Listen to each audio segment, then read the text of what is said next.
All praises to Yahweh, Bahasham, Yahweh Shai, Bahasham Wawakakwadash. Double honors to the elders and the apostles of Great Millstone. Salutations to all you true, sincere brethren out there, pushing out this purified truth, cleansing this wicked, defiled kingdom with this word, and to the rest of the church who believe as well. The water to Yahweh Shai, because without him, none of this would even be possible whatsoever. Proverbs 17 and verse 17. A friend loveth at all times, and a brother is born for adversity. So you'll know your true friends when you're going through hell, when you're catching afflictions, and they're still on your side. They're not looking at you based off of how much money you have or how good your job is or how many wives you have or what you can do for them financially. A friend is a friend at all times. A friend isn't someone who's going to fight against you because you're in this truth. And a lot of you people in the world assume that everyone is your friend. Well, when you come into this truth, those who you claim to be your friends will fight against you because they're not really your friends. A friend will want to see you do better for yourself. Being in this truth is doing better for yourself. But your family, your so-called friends of the world, they become your enemies because why? They were never really your friends. That's why the scriptures tell you a friend loveth at all times, through thick and thin. Not just when you're doing good, not just when your money's fat. A friend is a friend at all times, man. As long as you're not going off and committing wickedness, a true friend should be on your side. Now, yeah, we go off on certain things, depending on the level of wickedness, okay? But the scriptures is pretty much telling us most people who you claim to be your friends are not your friends. You're not going to really find a friend until you come into this truth. And that's just being honest. And many people, they want to give credit to every single person, all right? Let me go to the book of John.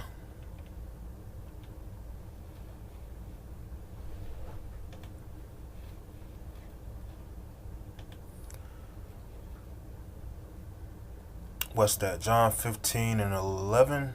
Let's try 12. John 15 and 12. This is my commandment, that ye love one another as I have loved you. And how did Yahweh Shai love us? He loved us to the point of laying down his life for us. But also, his love was according to the law, statutes, and commandments, which means his love has conditions. Okay? When you love your brother, your love has to come with conditions.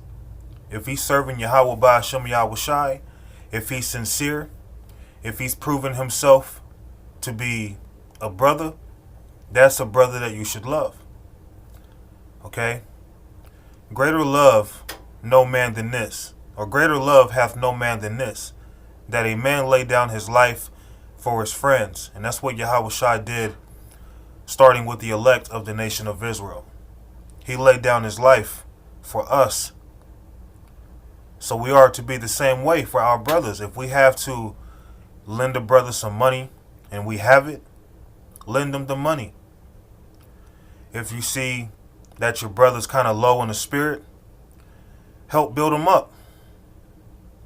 If it came to a point where Esau may have you in his clutch, you in him, and you may have to lay down your life for your brother, hey, lay down your life for your brother, man. A true friend is a friend at all times. The world tells you to keep your friends close but your enemies closer. But that's totally against the scriptures. You should separate from your enemies. You have to realize who your enemies are. Okay? Let's go to Sirach.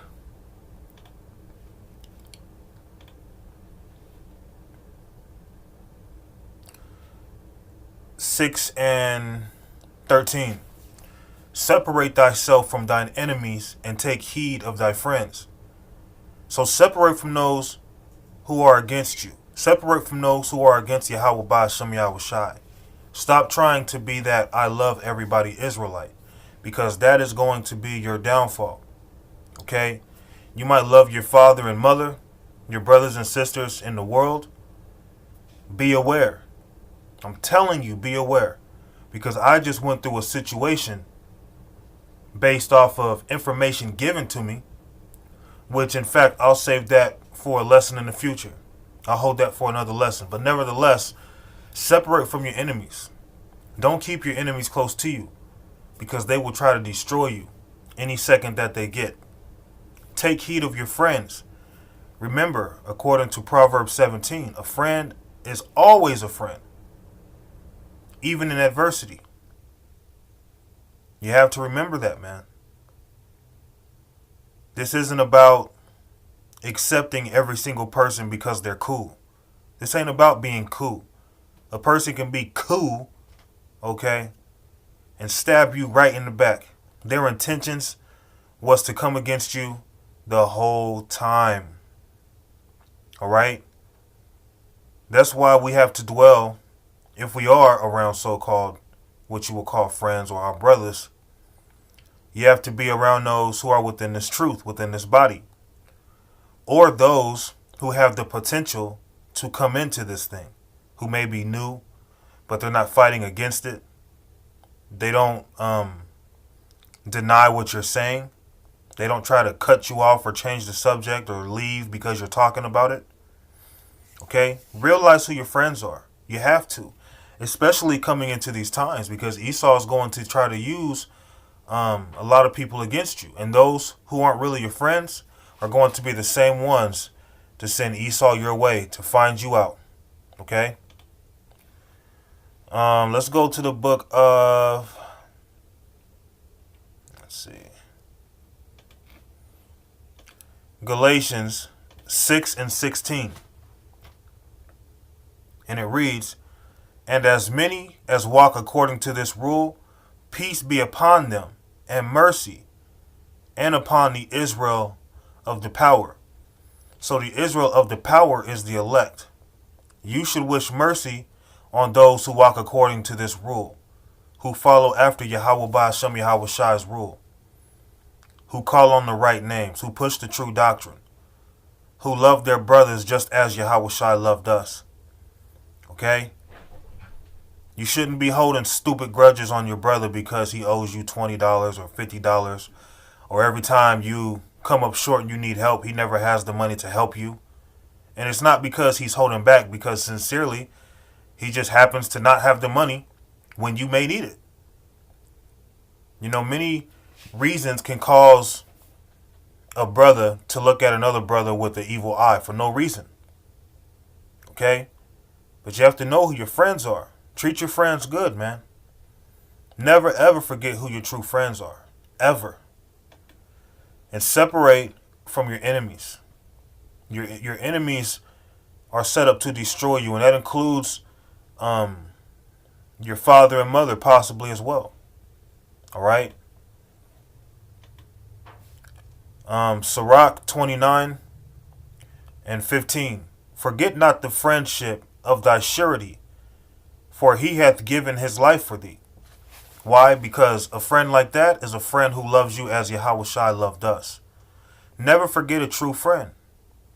Never try to replace your friends for someone else. Know who your friends are. Okay? Build each other up.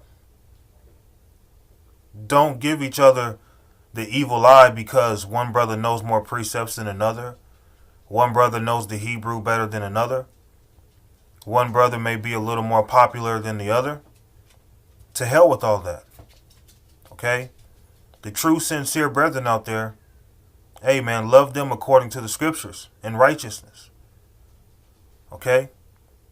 Love them as Yahweh Shai loved us. Never, ever, ever allow this world to look at a brother in this truth as your enemy. Never allow your mind or Satan to make a brother in this truth your enemy without cause. Okay? We have to forgive one another.